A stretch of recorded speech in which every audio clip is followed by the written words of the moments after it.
जो बोलै सो निरभै। भगवान वाल्मीकि महाराज की जय। श्री श्री 108 सतगुरु ज्ञाननाथ महाराज की जय। चरसणी मार्च चरसणी का राई अर्थ है। राई जीव प्रथम राई पृथ्वी बनी। पृथ्वी दिया रतन प्रथम जीव से हम बने। उपकारी भगवन तभी जमी को माँ कहा। जो पाले जान जान तीसरे माह में फल पकै। खुश हुआ तन मन मैं वारी उस नाथ के। जिस बख्शा है अन्न जल राई पर ही खिलै। कमल फूल का तन नरम बादस फूल पर रखे प्रभु चरण। आदि वाल्मीकि नमो नमः।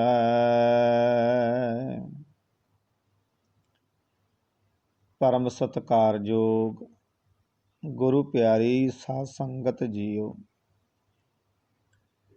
उस परमेश्वर भगवान वाल्मीकि महाराज की अपार बख्शिश सदका आ गुरु प्यारिओ अपनियां सुरतियां नूं एकाग्रचित करिए। गुर चरनां दे नाल जोड़िए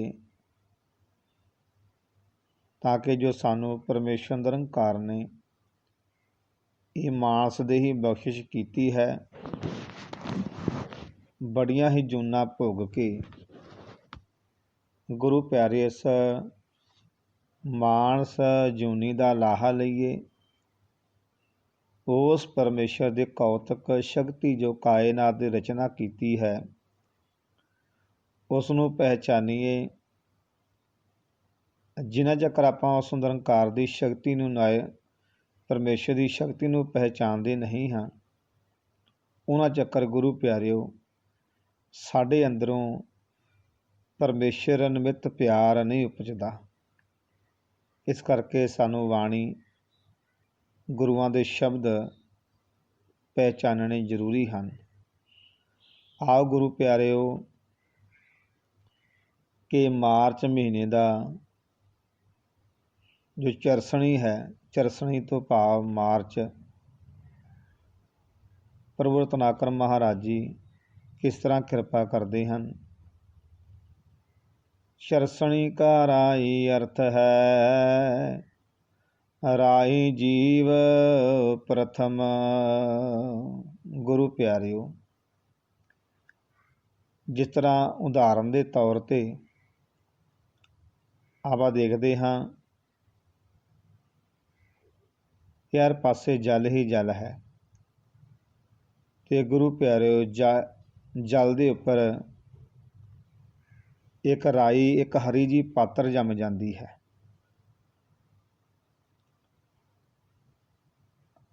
पत्तर जम जाती है जल के उपर उसनूं कहा गया है चरसणी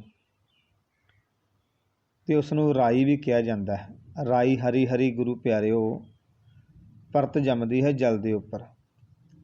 चरसणी का राई अर्थ है राई जीव प्रथम।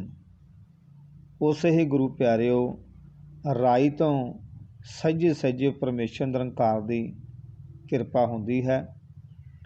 राई जीव प्रथम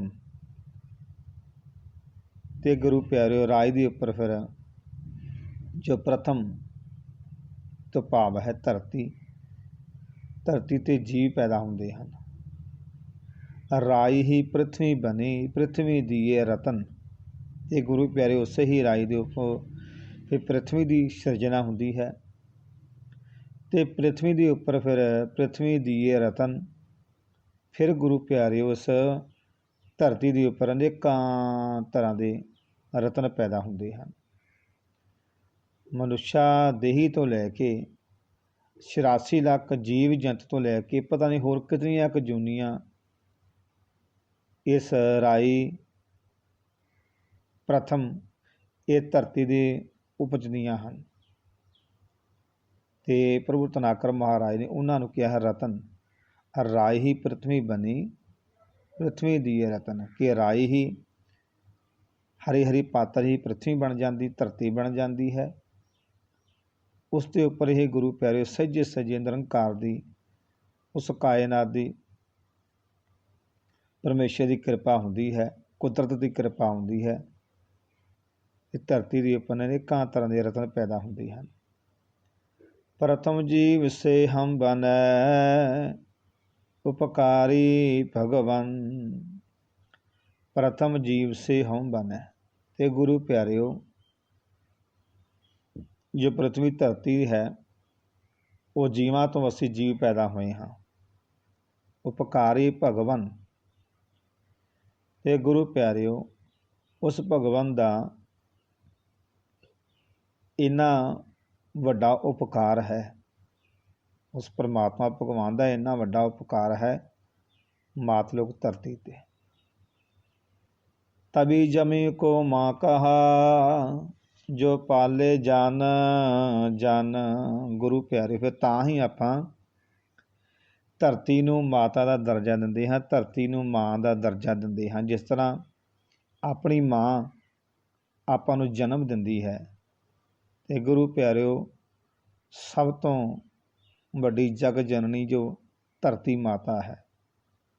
ਤਬੀ ਜਮੀ ਕੋ ਮਾਂ ਕਹਾ, ਜੋ ਪਾਲੇ ਜਨ ਜਨ। ਜਮੀ ਤੋਂ ਭਾਵ ਕਿ ਜ਼ਮੀਨ।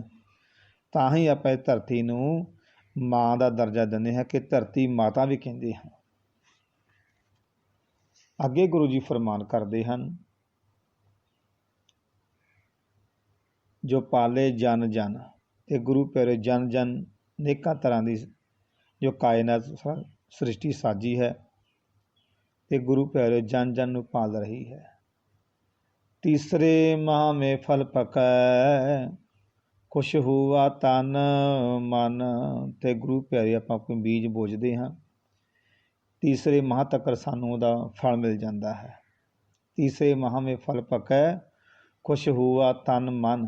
ਤੇ ਗੁਰੂ ਪਿਆਰੇ ਫਿਰ ਜੋ ਬੂਟਾ ਲਾਉਂਦੇ ਹਾਂ, ਆਪਾਂ ਉਹਦੀ ਸੇਵਾ ਕਰਦੇ ਹਾਂ ਤੇ ਸਾਨੂੰ ਉਹਦਾ ਫਿਰ ਫਲ ਜਦੋਂ ਮਿਲਦਾ ਹੈ ਤੇ ਤਨ ਤੇ ਮਨ ਆਪਣਾ ਖੁਸ਼ ਹੋ ਜਾਂਦਾ ਹੈ ਤੇ ਗੁਰੂ ਪਿਆਰੇ ਆਨੰਦ ਹੋ ਜਾਂਦਾ ਹੈ। ਮੈਂ ਵਾਰੀ ਸੁਨਾਥ ਕੇ, ਜਿਸ ਬਖਸ਼ਾ ਹੈ ਅੰਨ। ਤੇ ਗੁਰੂ ਜੀ ਕਿਰਪਾ ਕਰਦੇ ਕਿ ਮੈਂ ਵਾਰੀ ਉਸ ਨਾਥ ਕੇ, ਮੈਂ ਉਹ ਤੋਂ ਬਲਿਹਾਰ ਜਾਂਦਾ ਹਾਂ, ਮੈਂ ਵਾਰੀ ਜਾਂਦਾ ਹਾਂ ਕਿ ਜਿਨ੍ਹਾਂ ਨੇ ਸੰਸਾਰ ਤੇ ਮਾਤਲੋਕ ਧਰਤੀ ਤੇ ਅੰਨ ਵੀ ਬਖਸ਼ਿਸ਼ ਕੀਤਾ ਹੋਇਆ ਹੈ, ਜੀਵਾਂ ਦੇ ਖਾਣ ਵਾਸਤੇ ਅੰਨ। ਮੈਂ ਵਾਰੀ ਉਸ ਨਾਥ ਕੇ, ਜਿਸ ਬਖਸ਼ਾ ਹੈ ਅੰਨ। ਜਲ ਰਾਈ ਪਰ ਹੀ ਖਿਲੈ, ਕੰਵਲ ਫੂਲ ਕਾ ਤਨ। ਤੇ ਗੁਰੂ ਪਿਆਰੇ ਸੇ ਹੀ ਜਲ ਰਾਈ ਉੱਪਰ ਹੀ ਕਮਲ ਫੂਲ ਕਾ ਤਨ, ਕਿ ਕਮਲ ਦਾ ਫੁੱਲ ਖਿਲਦਾ ਹੈ, ਉਤੇ ਗੁਰੂ ਪਿਆਰੇ ਫਿਰ ਤਨ ਪ੍ਰਗਟ ਹੁੰਦਾ ਹੈ। ਜਲ ਰਾਈ ਪਰ ਹੀ ਖਿਲੈ, ਕਮਲ ਫੂਲ ਕਾ ਤਨ। ਨਰ ਮਾਦਾ ਇਸ ਫੂਲ ਪਰ, ਰੱਖੇ ਪ੍ਰਭੂ ਚਰਨ। ਗੁਰੂ ਪਿਆਰਿਓ ਇਸ ਰਾਈ ਜਲ ਦੇ ਉੱਪਰ ਹੀ ਕਮਲ ਫੂਲ ਕਾ ਤਨ ਖਿਲਦਾ ਹੈ। ਨਰ ਮਾਦਾ ਇਸ ਫੂਲ ਰੱਖੇ ਪ੍ਰਭੂ ਚਰਨ। ਤੇ ਗੁਰੂ ਪਿਆਰੇ ਨਰ ਮਾਦਾ, ਮਾਦਾ ਤੋਂ ਭਾਵ ਨਰ ਤੋਂ ਭਾਵ, ਮਾਦਾ ਤੋਂ ਭਾਵ ਇਸਤਰੀ, ਨਰ ਤੋਂ ਭਾਵ ਪੁਰਸ਼।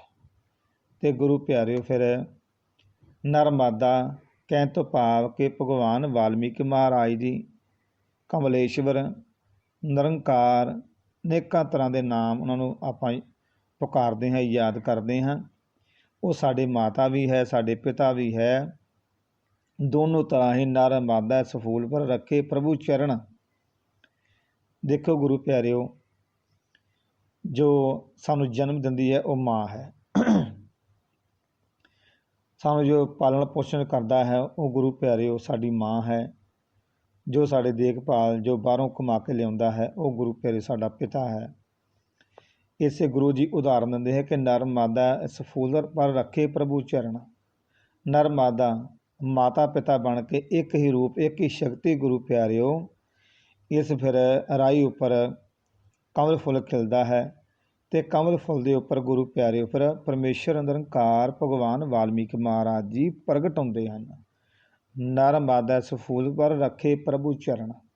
ਉਸ ਪ੍ਰਭੂ ਨਿਰੰਕਾਰ ਨੇ ਕਮਲ ਦੇ ਫੁੱਲ ਉੱਪਰ ਆਪਣੇ ਚਰਨ ਰੱਖੇ, ਆਸਣ ਲਾਇਆ, ਸਗਾਸਨ ਲਾ ਕੇ ਬੈਠ ਗਏ।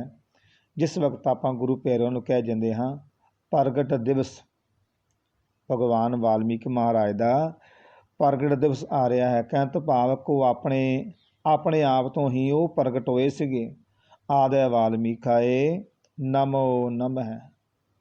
ਉਹ ਸਾਡੇ ਮਾਤਾ ਹੈ, ਉਹ ਸਾਡੇ ਪਿਤਾ ਹੈ।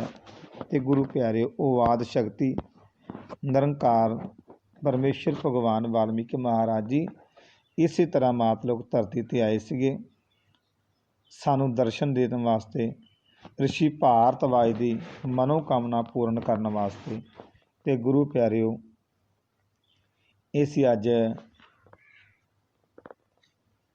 ਜੋ ਕਿ ਮਾਰਚ ਮਹੀਨੇ ਦੀ ਕਥਾ ਜੋ ਦਾਸ ਵੱਲੋਂ ਤੁਸ਼ ਬੁੱਧੀ ਦੇ ਨਾਲ ਵਰਣਨ ਕੀਤੀ ਗਈ ਹੈ, ਆਸ ਕਰਦੇ ਹਾਂ ਕਿ ਪਰਮੇਸ਼ਰ ਭਗਵਾਨ ਵਾਲਮੀਕ ਮਹਾਰਾਜ ਜੀ ਇਸ ਜੀਵਾਂ 'ਤੇ ਕਿਰਪਾ ਕਰਨਗੇ, ਇਸ ਕਥਾ ਨੂੰ ਜੀਵ ਪਸੰਦ ਕਰਨਗੇ ਅਤੇ ਲਾਇਕ ਵੀ ਜ਼ਰੂਰ ਕਰਨਗੇ, ਸ਼ੇਅਰ ਜ਼ਰੂਰ ਕਰਨਗੇ ਤਾਂ ਕਿ ਹੋਰ ਦੂਸਰਿਆਂ ਦਾ ਭਲਾ ਹੋ ਸਕੇ।